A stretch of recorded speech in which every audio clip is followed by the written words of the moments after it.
श्री राधा कृष्णाय नमो नमः। सर्वप्रथम जगतपति राधाकांत कमलापति भगवान श्री राधा कृष्ण की मैं वंदना करता हूँ। आप सभी भक्त सज्जन श्रोता गुणों को भी सादर नमस्कार करता हूँ और हृदय से आभार प्रकट करता हूँ। श्री नारद पंचरात ग्रंथ से हम आज आगे की कथा का श्रवण करेंगे। नारद जी कैलाश में अपने गुरु भगवान शिव से श्री कृष्ण भक्ति, राधा मंत्र, कवच इत्यादि की शिक्षा ग्रहण कर रहे हैं। महादेव जी जिज्ञासा और भक्ति से पूर्ण नारद जी को एक उच्च महान गुरु बनकर अगाढ़ प्रेम सहित सभी तरह के ज्ञान के सागर सिंधु का रस पान कराते हैं और उच्च विद्यार्थी की तरह नारद जी भी अपने गुरु से ज्ञान ग्रहण करते हैं। आज की कथा में महादेव जी उस दिव्य रहस्यमय ज्ञान को नारद जी को श्रवण करा रहे हैं, जहाँ श्री राधा की महिमा का गुणगान करते करते महादेव जी की वाणी दग्ध हो जाती है। महादेव शंकर जगन माता श्री राधा के प्रति प्रेम भक्ति से भाव विभोर हो जाते हैं। इस कथा संवाद को अध्ययन करते समय मैं अपने आप को धन्य मान रहा था, क्योंकि मुझ जैसे पतित को स्वयं महादेव के मुख से वर्णित माँ श्री राधे की महिमा का श्रवण करने का अवसर मिला। मैं अपने को धन्य मानता हूँ और अपने जन्म को भी सफल समझता हूँ। एक एक शब्दों ने मुझे भीतर तक भाव विभोर कर दिया है और ऐसा लगता है मानो श्री राधा नाम का रक्त मेरी रक्त कोशिकाओं में प्रवाहित हो रहा है। मैं भोले बाबा के चरणों में नतमस्तक हूँ। बिना उनके कृपा के मैं इस ज्ञान से इस जीवन में कभी अवगत ना हो पाता। आप सभी प्रिय श्रोताजनों से विनम्र अनुरोध है कि आज की कथा को कथा ना समझें और साक्षात महादेव जी के दिव्य वचनों को परम भक्ति भाव से हृदय में धारण करें। कथा संवाद इस प्रकार से प्रारंभ होती है। श्री महादेव बोले, जगन माता को उपाख्यान मैंने तुम्हें बता दिया है नारद। यह अत्यंत दुर्लभ और चारों वेदों में अत्यंत गुप्त है। यह पुराणों में, इतिहासों में तथा पांचों पंचरात्रों में अत्यंत पुण्यप्रद, शुद्ध एवं संपूर्ण पापों का नाशक है। इस मनोहर राधाख्यान को मैंने संक्षेप में ही कहा है। कपिल के पंचरात्र में इसे अत्यंत सुंदरता पूर्वक तथा अधिक विस्तार से कहा गया है। श्री नारायण ने कपिल मुनि को इसे मेरे सामने ही पुण्यतम शुद्ध क्षेत्र में बताया था। ब्रह्मा ने भी हरि के साथ वहाँ कही गई इस कथा को सुना था। अन्य सब मुनियों ने भी इस परम कवच को सुना था। आदि में राधा का उच्चारण करना चाहिए, उसके बाद माधव या कृष्ण का उच्चारण करना चाहिए। जो इसके विपरीत पढ़ता है उसे निश्चित रूप से ब्रह्म हत्या का पाप लगता है। श्री कृष्ण जगत के पिता हैं और राधिका जगन माता है। पिता से माता सौगुनी अधिक महत्वपूर्ण, पूजनीय और वंदनीय है। यदि देव दोष से कोई राधिका की निंदा करता है तो वह वाम मार्गी, मूर्ख, पापी तथा हरिद्वेषी है।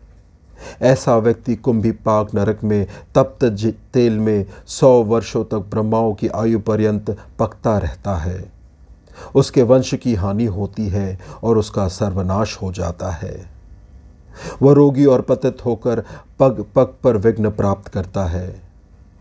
हरि ने ब्रह्म क्षेत्र में ब्रह्मा से यह कहा था और मैंने ब्रह्मा से सुना है। श्री कृष्ण जिनके पाद पंकज में भक्ति पूर्वक नित्य अर्घ्य देते हैं, उन्हीं त्रिलोक पावनी राधा को संतजन भी नित्य सेवा करते हैं। पूर्व समय में पुण्य वृंदावन के वनों में श्री कृष्ण ने अत्यंत प्रेम और भक्ति पूर्वक राधा के चरण कमलों के नखों में महावर लगाया था। उन मधुसूदन ने राधा द्वारा चर्वित तांबूल भी खाया था। अतः दोनों में उसी प्रकार कोई भेद नहीं है जिस प्रकार दूध और उसकी ध्वलता अविभेद है। श्री कृष्ण के वक्षस्थल पे जो राधा है और जो उनके वामांग से उत्पन्न हुई है, वही महालक्ष्मी है जो वैकुंठ में श्री नारायण के वक्षस्थल पर रहती है। वही विद्वानों की परम जननी देवी सरस्वती है जो माया से समुद्र कन्या के रूप में उत्पन्न होकर विष्णु के वक्षस्थल पर निवास करती है। प्राचीन काल में श्रीहरि की दया से तथा देवों के तेज से आविर्भूत उन्हीं ने स्वयं मूर्तिमती होकर दैत्य दलों का संहार और महेंद्र को निष्कंटक राजपद प्रदान किया था। हे मुने, समय आने पर श्री कृष्ण की आज्ञा से ही वही सनातनी भगवती विष्णु माया दक्ष प्रजापति की कन्या हुई। हे मुने, अपने पिता के यज्ञ में मेरी निंदा के कारण वही देह त्याग करके पितरों की मानसी कन्या मेना के रूप में उत्पन्न हुई। वह पर्वत पर आविर्भूत हुई है, इसी कारण वह सती पार्वती कहलाई है। वही सर्वशक्ति स्वरूप और दुर्गति दुर्गनि नाशिनी दुर्गा है। वही परमात्मा श्री कृष्ण को परम बुद्धि स्वरूपा, इंद्र गृह में संपत्ति स्वरूपा, स्वर्ग लक्ष्मी स्वरूपणी, मृत्युलोक के राजगृहों में लक्ष्मी और घर घर में गृह लक्ष्मी है। सर्वत्र ग्रामों में वही पृथक पृथक ग्राम देवता है। जल में वह सत्य स्वरूपा, भूमि पर गंध रूपा, नभ में शब्द रूपा, चंद्रमा में शोभा रूपा और सूर्य तथा नृपेंद्रों में सर्वत्र प्रभा रूपा है। वही अग्नि में दाहिका शक्ति के रूप में और समस्त प्राणियों में सर्वशक्ति के रूप में स्थित है।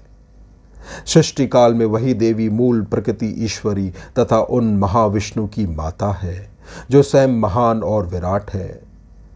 महाविष्णु के प्रत्येक रोम में अनेक विश्व निवास करते हैं, अतः उन्हें वासु कहते हैं और उनके भी देव होने के कारण श्री कृष्ण को वासुदेव कहते हैं।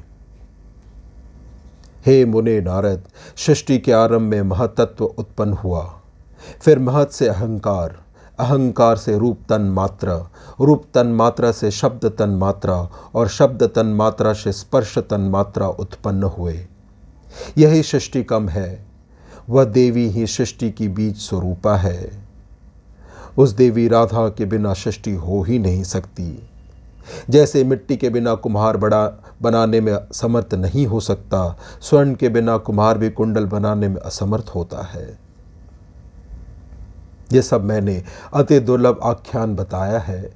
यह आख्यान जन्म मृत्यु जरा व्याधि शोक तथा दुखों का परम निवारक है। अत्यधिक काल तक श्री कृष्ण की आराधना करने से मनुष्यों को जो कार्य बनते हैं, वही कार्य स्वल्प काल में ही राधा की उपासना से सिद्ध हो जाती है।